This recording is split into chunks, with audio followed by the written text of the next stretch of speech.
Hello, good morning students. बेटा 11th class में हमारे पास चैप्टर 7th रनिंग में है परमुटेशंस एंड कम्बिनेशंस। इस चैप्टर में बेटा एक्सरसाइज 7.8 हमारी रनिंग में है।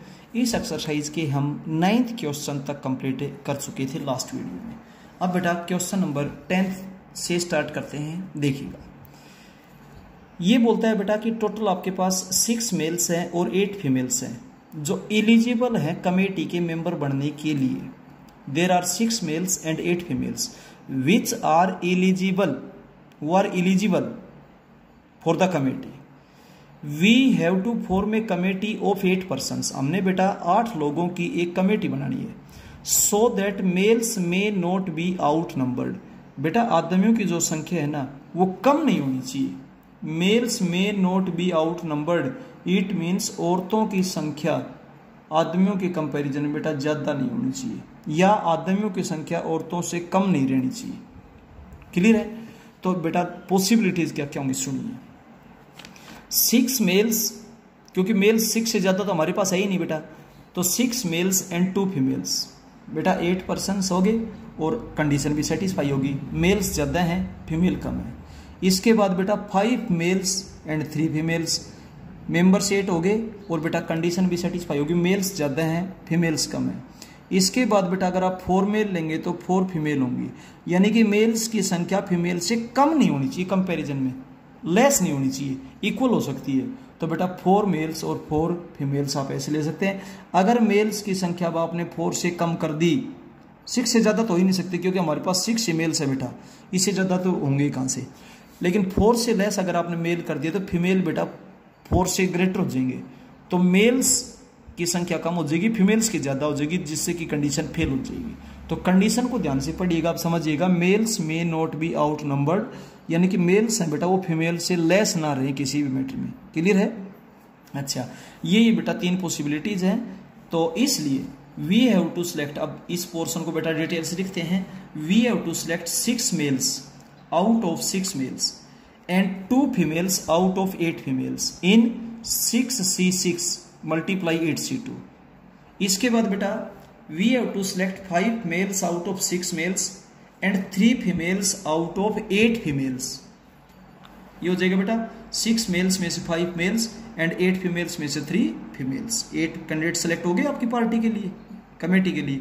इसके बाद बेटा थर्ड केस में आ जाइए, 4 मेल्स 4 फीमेल्स। तो बेटा 6 मेल्स में से तो 4 मेल्स लेंगे और बेटा 8 फीमेल्स उनमें से 4 फीमेल्स लेंगे। ये तीसरी कंडीशन हो जाएगी। अब सुनिए ध्यान से, यहां पर हमने मल्टीप्लाई किया क्योंकि हमने 6 मेल्स में से 6 मेल सेलेक्ट करने एंड आफ्टर दैट 8 फीमेल्स में से 2 फीमेल्स को सिलेक्ट करना, यानी कि जहां पर एंड वर्ड लगेगा बेटा AND एंड, वहां पर मल्टीप्लाई करेंगे, ध्यान दीजिएगा। और जहां पर बेटा और वर्ड लगेगा वहां पर ऐड करेंगे। अब सुनिएगा, या तो कमेटी यूं बनेगी या फिर कमेटी इस तरीके से बनेगी या फिर कमेटी इस तरीके से बनेगी, या बेटा हिंदी का वर्ड है जिसको आप इंग्लिश में और बोलते हो, either committee of this form और दिस और दिस। और बेटा और का मतलब होता है ऐड करना। क्लियर हो गया? जैसे आपने सेट्स वाले चैप्टर में पढ़ा होगा कि एंड का मतलब इंटरसेक्शन होता है और का मतलब यूनियन होता है। तो बेटा यहां भी ध्यान दीजिए, जहां पर एंड आता है वहां पर मल्टीप्लाई करते हैं और जहां पर और आता है बेटा वहां पर ऐड करते हैं। तो रखने की बजाय समझिए। अब बेटा आप इसकी कैलकुलेशन करेंगे। NCR का फॉर्मूला आप ऑलरेडी जानते हैं, n का फैक्टोरियल डिवाइडेड बाय r का factorial into n minus r का फैक्टोरियल। क्लियर है? इस तरीके से आप इसको सोल्व कर लेंगे। अब चलते हैं बेटा क्वेश्चन नंबर 11 में। क्वेश्चन नंबर 11 में क्या बोलता है? There are 9 boys and 5 girls. 9 boys and 5 girls हैं बेटा। We have to form a committee of 7 persons. हमने बेटा एक कमेटी बनानी है, 7 पर्सन्स की बनानी है वो। क्लियर हो गया? ठीक है। अब 7 आदमी बेटा किस तरीके से लेने हैं, कंडीशन को ध्यान से पढ़िएगा। इसने फर्स्ट पार्ट में तो ये कहा है कि आपने 2 गर्ल्स लेनी है। बेटा जब गर्ल्स 2 होंगी तो इसका मतलब 5 बॉयज होंगे, सीधी सी बात है, क्योंकि आपने कमेटी 7 की बनानी है जिनमें सिर्फ 2 तो गर्ल्स होंगी। तो ये अंडरस्टूड है कि बॉयज कितने होंगे? 5 होंगे। We have to select 5 boys out of 9 boys and 2 girls out of 5 girls, क्योंकि अपने पास टोटल 5 गर्ल्स हैं और 9 बॉयज हैं। तो इसने ये कहा कि गर्ल्स 2 होनी चाहिए, तो गर्ल्स 2 होंगे तो बेटा बॉयज कितने होंगे 5 होंगे, क्योंकि कमेटी तो 7 मेंबर्स की बनेगी भाई, ठीक है, इसलिए तो बेटा इनको मल्टीप्लाई करेंगे। क्यों? क्योंकि we have to select 5 boys out of 9 boys and 2 girls out of 5 girls, and means multiply. और बेटा आप इसको सोल्व करेंगे, जब आप इसको सोल्व करेंगे तो आपके पास बेटा कैलकुलेशन क्या बनेगी, देखिएगा 9 का फैक्टोरियल डिवाइडेड बाई 5 का फैक्टोरियल इंटू 5 9 माइनस 5 4 का फैक्टोरियल, फिर बेटा 5c2 क्या बनेगा 5 का फैक्टोरियल 2 का फैक्टोरियल 5 माइनस 2 3 का फैक्टोरियल। और अब बेटा आप इसकी कैलकुलेशन करेंगे तो आपके पास ये रिजल्ट आ जाएगा। सेकेंड पार्ट में ये बोलता है एटलीस्ट 2 गर्ल्स, बेटा जो कमेटी आप बनाने जा रहे हो उसमें कम से कम 2 लड़कियां होनी चाहिए। कम से कम 2 लड़कियां कैसे हो सकती है, टोटल 7 की कमेटी बनेगी बेटा आपके पास, तो 2 गर्ल्स लेते हैं हम, यानी कि गर्ल्स की संख्या 2 से कम नहीं होनी चाहिए, एटलीस्ट 2 गर्ल्स मतलब कम से कम 2 गर्ल्स हो। तो बेटा 2 गर्ल्स 5 बॉयज 7 मेंबर्स हो गए, या फिर 3 गर्ल्स लेंगे तो 4 बॉयज हो जाएंगे भाई 7 मेंबर्स हो गए, या फिर बेटा 4 गर्ल्स लेंगे तो बेटा 3 बॉयज हो जाएंगे, या 5 गर्ल्स लेंगे तो बेटा 2 बॉयज हो जाएंगे। गर्ल्स की संख्या 5 से ज्यादा नहीं हो सकती, क्योंकि 5 से ज्यादा गर्ल है ही नहीं भाई, नंबर ऑफ गर्ल्स है ही 5, उससे ज्यादा गर्ल है ही नहीं एलिजिबल, ठीक है बेटा कमेटी के लिए। तो इस तरीके से बेटा 4 केस बनेंगे आपके पास। तो देखिए we have to select 2 girls out of 5 girls and 5 boys out of 9 boys in 5c2 multiply 9c5। 5 girls है उनमें से 2 गर्ल्स, 9 बॉयज में से 5 बॉयज, तो इस तरीके से बेटा 7 मेंबर्स आपने सिलेक्ट कर लिए। इसके बाद जब 3 गर्ल्स हैं तो बेटा 4 बॉयज होंगे, तो 3 girls out of 5 girls and 4 boys out of 9 boys. जब आप इसको सिंप्लीफाई करेंगे बेटा ये कैलकुलेशन रहेगी। इसके बाद आप बेटा 4 गर्ल्स और 3 boys, we have to select 4 girls out of 5 girls and 3 boys out of 9 boys. Datas बिल्कुल सही लिखे, डाटाज में गलती ना करें इन दिस वे। और चौथे केस में बेटा we have to select 5 girls out of 5 girls and 2 boys out of 9 boys in this way. अब बेटा टोटल नंबर ऑफ वे देखिए, या तो कमेटी इस तरीके से बनेगी और दिस वे और दिस वे और दिस वे, तो बीच में ओ और वर्ड लगे है, और का मतलब बेटा ऐड करेंगे, तो इसलिए इन सभी को बेटा आप ऐड कर देंगे। क्लियर हो गया?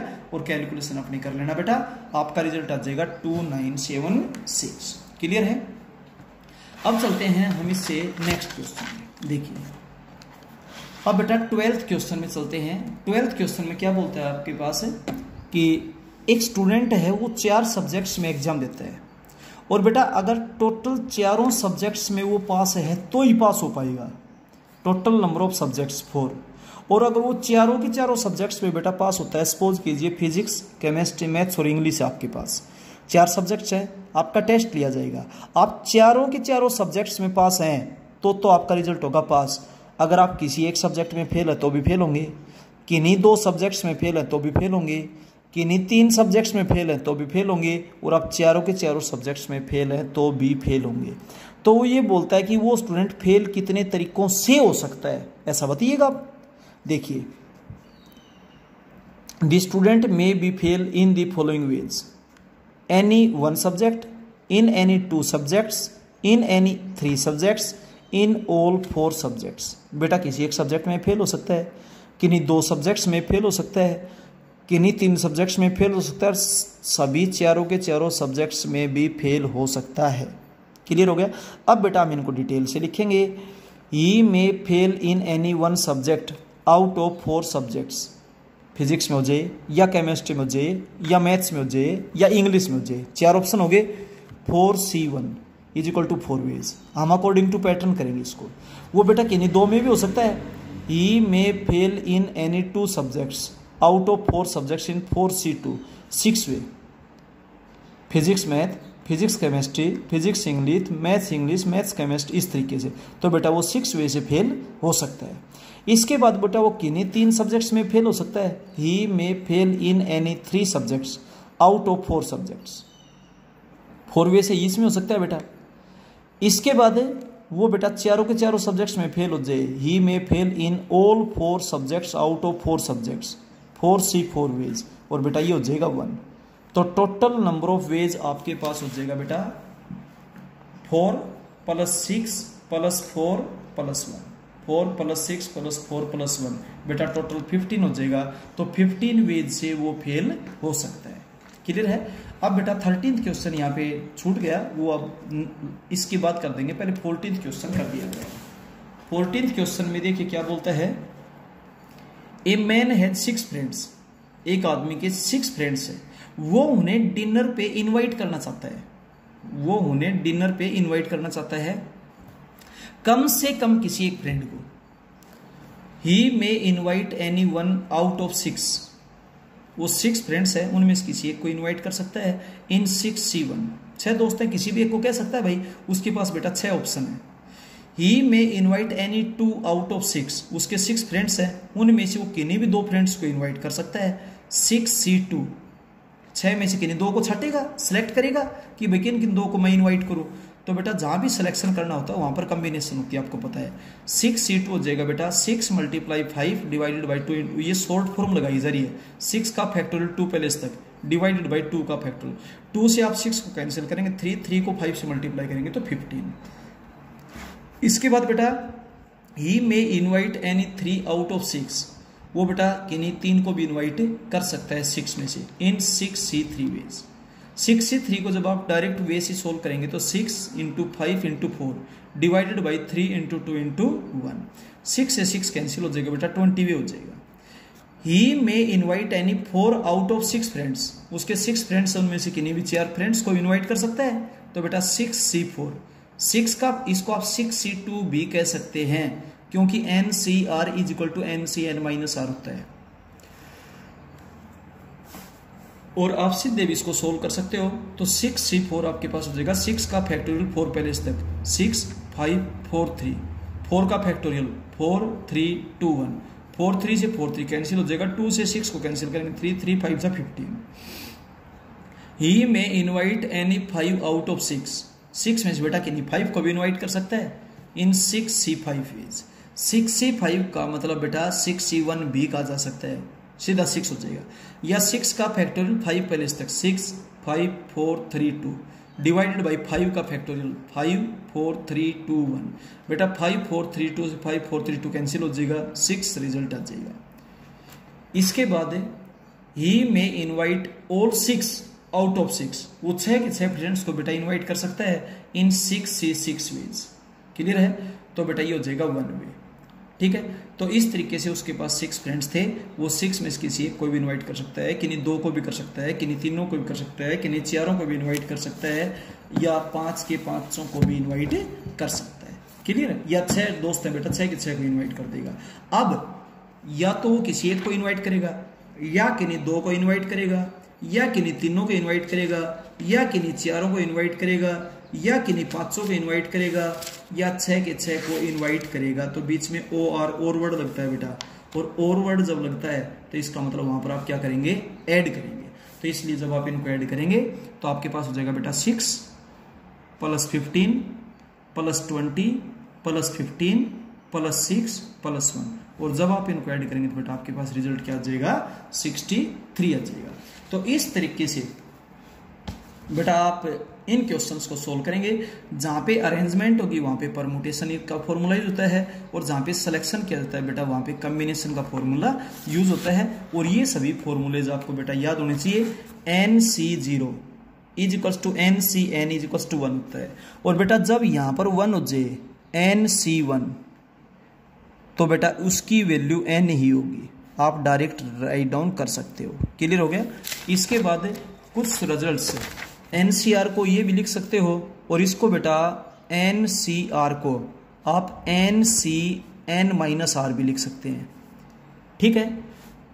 अगली बात है बेटा NCR का जो फॉर्मूला होता है उसको आप यूं भी कह सकते हैं, NCR = factorial of n up to R places, factorial of n up to R places divided by factorial of R।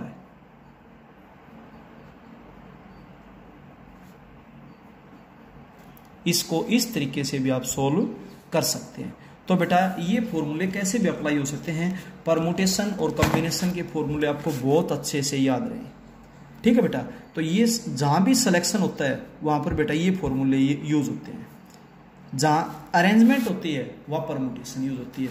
तो बेटा आप कभी भी कंफ्यूज ना हो कि यहाँ परमुटेशन यूज होगी या कॉम्बिनेशन यूज होगी।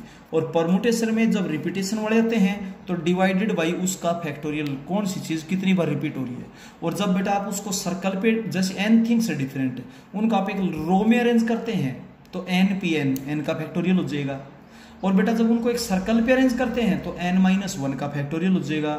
और बेटा क्लॉकवाइज या एंटी क्लॉकवाइज आप उनको अरेंज करते हैं, क्लियर है, क्लॉकवाइज या एंटी क्लॉकवाइज या नेकलेस जैसे होता है, उसको बेटा जब आप अरेंज करते हैं तो उसका भी हाफ हो जाएगा, हाफ ऑफ n-1 का फैक्टोरियल, ठीक है। इस तरीके से बेटा ये सारे क्वेश्चंस किए जाते हैं। तो आप इनको बहुत अच्छे से देखें, पढ़े और समझे और रटे नहीं बिल्कुल भी। और फिर भी बेटा अगर किसी क्वेश्चन में आपको कोई प्रॉब्लम महसूस होती है तो बेटा आप फोन कर ली या व्हाट्सएप पे कैसे भी बेटा डिस्कस कर सकते हैं। अपनी नोटबुक को बेटा अपडेट करें, एक लास्ट वीडियो और बचेगा बेटा, उसमें आपकी ये चैप्टर कंप्लीट हो जाएगा, ठीक है।